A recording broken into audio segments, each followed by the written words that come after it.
Assalamualaikum warahmatullahi wabarakatuh. Apa kabar semuanya? Semoga dalam lindungan Allah Subhanahu wa Ta'ala. Kali ini Mimin akan membagikan kisah jin yang bantu Nabi Sulaiman pindahkan istana Ratu Bilqis. Kisah ini dikutip dari detik.com. Nabi Sulaiman alaihi salam adalah putra dari Nabi Daud alaihi salam. Salah satu mukjizatnya adalah menguasai bahasa hewan dan juga menaklukkan jin. Hal ini dijelaskan dalam surah An-Naml ayat 17, yang artinya, dan dihimpunkan untuk Sulaiman tentaranya dari jin, manusia dan burung, lalu mereka itu diatur dengan tertib dalam barisan. Kemudian, Nabi Sulaiman juga berhasil menundukkan jin untuk bekerja di bawah perintahnya. Dikutip dari buku Berburu Warisan Nabi Yusuf dan Nabi Sulaiman karya Muhammad Ghufron Hidayat, mereka bahkan bekerja membantu Nabi Sulaiman dalam membangun gedung. Selain itu, mereka berhasil membuat bejana besar untuk makanan para tentara dan pekerja, hingga membuat tempat minum yang besarnya seperti kolam. Mukjizat Nabi Sulaiman ini diceritakan dalam surah Saba ayat 13, yang artinya, mereka, para jin itu, bekerja untuk Sulaiman sesuai dengan apa yang dikehendakinya, di antaranya, membuat gedung-gedung yang tinggi, patung-patung, piring-piring yang besarnya seperti kolam dan periuk-periuk yang tetap berada di atas tungku. Bekerjalah wahai keluarga Daud untuk bersyukur kepada Allah. Dan sedikit sekali dari hamba-hambaku yang bersyukur. Nama jin yang membantu Nabi Sulaiman disebutkan secara tersurat dalam firman-Nya di surah An-Naml ayat 38-40, yang artinya, Dia, Sulaiman, berkata, "Wahai para pembesar, siapakah di antara kamu yang sanggup membawakanku singgasananya sebelum mereka datang menyerahkan diri?" Ifrit dari golongan jin berkata, "Akulah yang akan membawanya kepadamu sebelum engkau berdiri dari singgasanamu. Sesungguhnya aku benar-benar kuat lagi dapat dipercaya."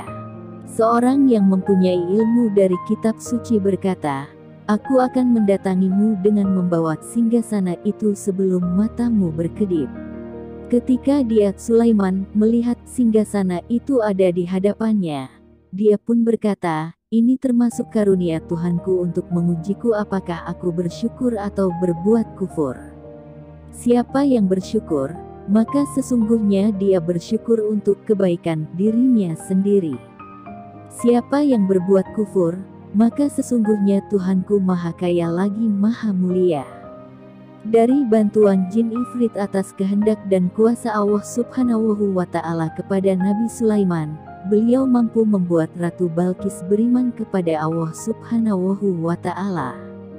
Dijelaskan bahwa Ratu Bilqis memimpin kerajaan yang sangat masyhur namun tidak beriman kepada Allah Subhanahu wa Ta'ala.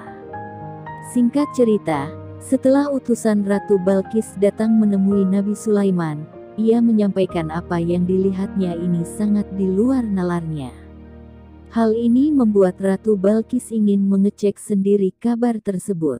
Mendengar kabar bahwa Ratu Bilqis ingin datang langsung ke istananya, Nabi Sulaiman alaihi salam bertanya kepada para jin, "Siapa yang sanggup memindahkan kerajaan Ratu Bilqis ke istanaku dalam waktu sekejap?" Akhirnya istana yang megah ini berhasil dibangun oleh anugerah yang diberikan Allah Subhanahu wa Ta'ala kepada Nabi Sulaiman alaihi salam.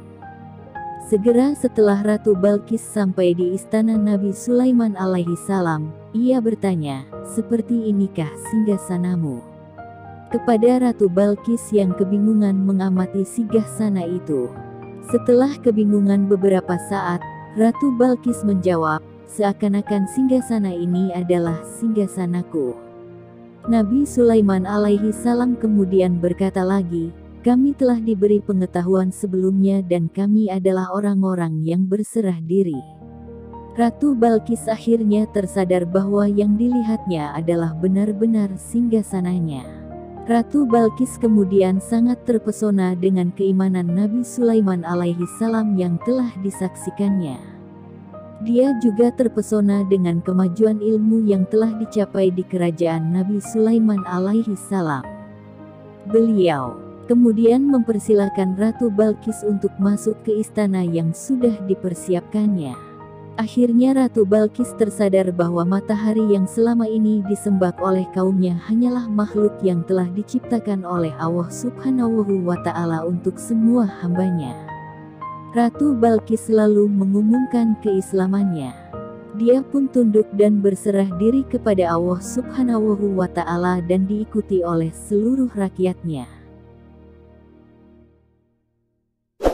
Demikian yang bisa kami sampaikan. Semoga bermanfaat. Sekian. Wassalamualaikum warahmatullahi wabarakatuh.